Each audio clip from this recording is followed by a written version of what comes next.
go. Gonna make a video today. What's up, cool kids? Yeah, we out here teaching, showing God's love to everyone that we're reaching. Don't forget we'll be here for the Wednesday Live. Come on out, we know how to have a good time. What's up, everybody? What's up, Reese's Nation? Shout out to my boy Levi. That's what we call an inside joke. You get it? You get it? If you don't,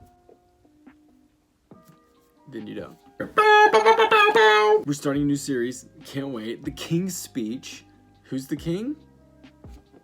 Not me. King Jesus. King Graydon is a much worse king. The Sermon on the Mount is the King's Speech because it's Jesus, the King, telling us what the kingdom of God looks like, what it feels like, what it looks like to be a disciple of this kingdom. And the cool thing is that it's actually like a reflection of when Moses was up on Mount Sinai giving the law, right? But this time it's Jesus, the new Moses, who's also on a mountain, and he's giving what the kingdom of God looks like, the greater purpose, the greater thing that the law was pointing to. It's now here in the person of Jesus and in the kingdom of God. This is what being a disciple is. It's what it looks like.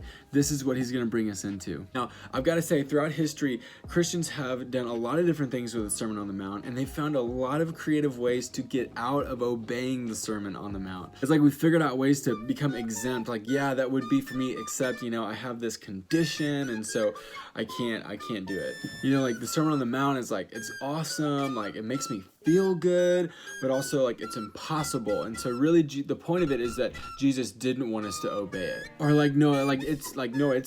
real is to obey it but for the super Christians.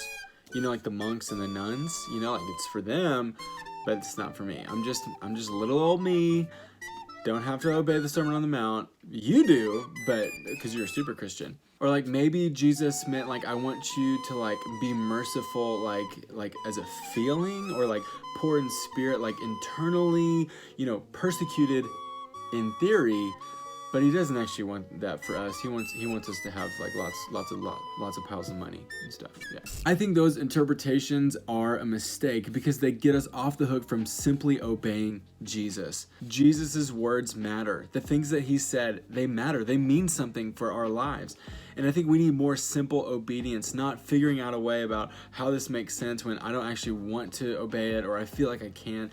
It's really not about our feelings. It's about what did Jesus say? What are his words? I want to follow that. Okay, let's jump into the sermon. So Jesus starts off this King's Speech, this Sermon on the Mount, and he does it with the crowds and the disciples there, and he turns to them and he's about to announce this kingdom. He's going to go on this long sermon about what the kingdom looks like.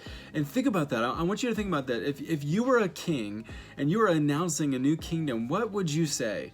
What are the things that you would want to make sure that are in your first message, maybe even in your opening? I mean, we're talking like fireworks and light shows and big and strong, positive, victorious affirmation. We're gonna have like fighter jets fly over, and I'm gonna give a speech and saying, I'm the king, I defeated the enemies, I'm strong, I have the victory, now come behind me and let's go. Is that what Jesus does?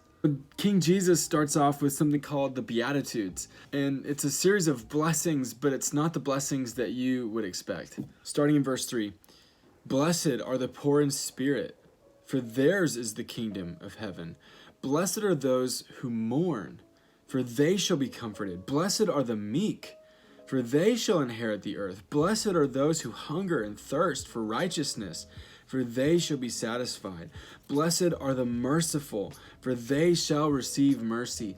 Blessed are the pure in heart, for they shall see God. Blessed are the peacemakers, for they shall be called the children of God. Blessed are those who are persecuted for righteousness' sake, for theirs is the kingdom of heaven. And blessed are you when others revile you and persecute you and utter all kinds of evil against you falsely on my account. Rejoice and be glad, for your reward is great in heaven, for so they persecuted the prophets who were before you. Okay, this is not the announcement of a kingdom that you would expect. Beatitudes means blessings. So Jesus is pointing out all these things, these qualities, these attributes that he's blessing. If I were king, I would have done it a little bit stronger. I maybe would have blessed some different qualities than he's pointed out here. Here's my kind of quick interpretation of these Beatitudes. Poor in spirit, meaning you know how little you have to bring to the table for God. You know how little you have to offer. Therefore, you're yielded and surrendered, saying, I really don't have much to bring. I'm poor in spirit.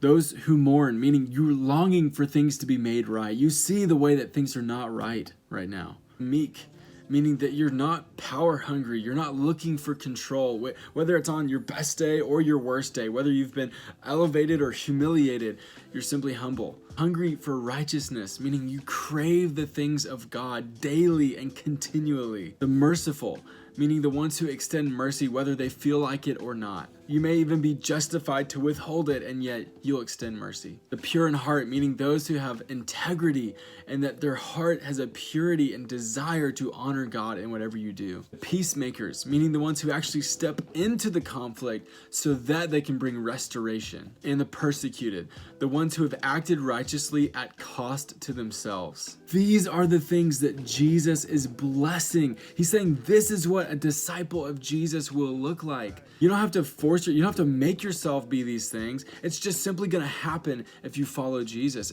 This is what is blessable kingdom activity. This is good and this is beautiful because it shows God's special concern for those that the world would leave behind. Those that the world would say, you know what, we don't really care about those people so much. Too bad, we don't have time for that. We're going to focus on our victory and our blessings. Jesus is saying in the kingdom of God, those are the ones that we bless. Okay, so let's bring this into some points. Point number 1, the upside down kingdom gives upside down blessings. Again, the blessings that Jesus gives are the exact opposite of what the world would do. The poor, the meek, the mourning, the persecuted, these are all the things that we try our entire lives to avoid. Everybody is trying to not be poor, to avoid situations where we have to mourn, to never be persecuted. We never want to be meek.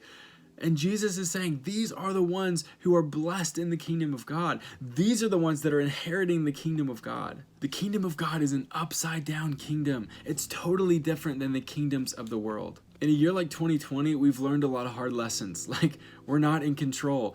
You can't always take everything for granted. All the money and the power in the world cannot make you immune. And so in a year like 2020, I'm taking comfort in the Beatitudes. I'm taking comfort in an upside down kingdom. Point number 2, the Beatitudes are not a strategy or a self-help plan. Listen, if you're trying to come up with like a, top 10 reasons how you should become a leader or whatever, that kind of strategy, self-help, this is not where you want to go. If you have that mentality, you're going to be confused when you come to the Beatitudes. Jesus isn't trying to give you boxes to check off. He's not trying to say, I just need you to become more meek, to just make yourself more persecuted. None of these things are things to accomplish or just check a box. This is not religion. This is simply describing the ones who are blessed. That God has a special concern for those who are on the downside, the ones who are left out, excluded on the outside. So maybe you resonate with one of the Beatitudes. You've resonated in your past. Yeah, God met me when I was in that place. Or maybe in your present right now. Or maybe it's in the future. You're trying to actually become more like that. You're forming your life to be more meek, more humble, whatever it is. That's okay, because the Beatitudes is not a checklist. It's a process. It's a journey that we're a part of. And if you're a follower of Jesus, at one point in your life, you're going to resonate with one or more of these Beatitudes. It's simply part of the journey. We should think long and hard about whether or not our lives match up with what Jesus blesses. And then we should think, am I blessing what Jesus blesses? The last point here is that the Beatitudes are like the balm for our battered souls of 2020. I posted this recently on social media, almost just like a poem. I just kind of wrote down some of the thoughts I was having about the Beatitudes, and I want to read it for you because I really think that this can be like a healing balm that we put on our souls, the souls that are just, we're tired, we're so sick of this year that has been very trying, but the Beatitudes bring us hope. Let me read this for you. To those who feel poor in spirit, defeated or depressed, unable to withstand one more news cycle, acknowledging that you have nothing left to offer, you are blessed.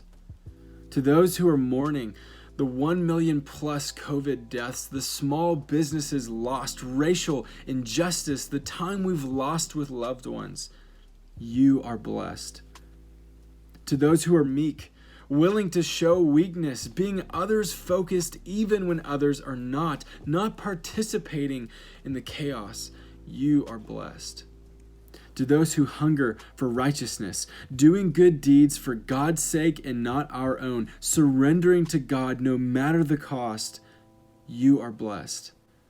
To those who are merciful, giving the others the benefit of the doubt, refusing to judge, choosing unity over division, and responding mercifully instead of reacting harshly, you are blessed. To those who are pure in heart, desiring the important things of life, love, justice, and mercy, not conform to the world, sincerely trying your best to follow the Lord, you are blessed. To those who are peacemakers, rejecting divisive discourse, making the anxious feel safe, refusing to dehumanize, unlearning violence, you are blessed. And to those who are persecuted for righteousness' sake, not for your preferences' sake, you are blessed. As I close here, I just want to say we're part of an upside down kingdom.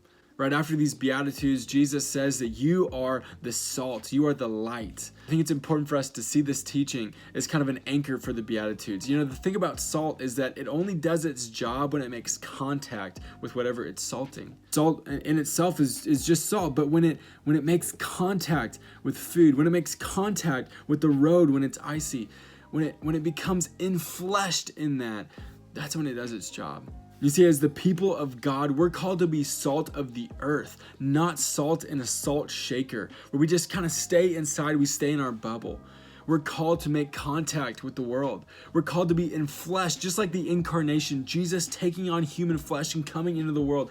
We're called to make contact and actually become infleshed with the world so that we can bring out its fullness, so that we can season it, that we can season life to bring out the flavors and the beauty of the kingdom of God. What would happen if we embodied and infleshed the Beatitudes in this world? What if we did it together as a youth ministry? Things would absolutely radically change. Jesus, his love would come through us in a mighty way. And we would be living as a sign to the world that there's a better way to live. There's a better hope, a better allegiance out there. And it's to the King.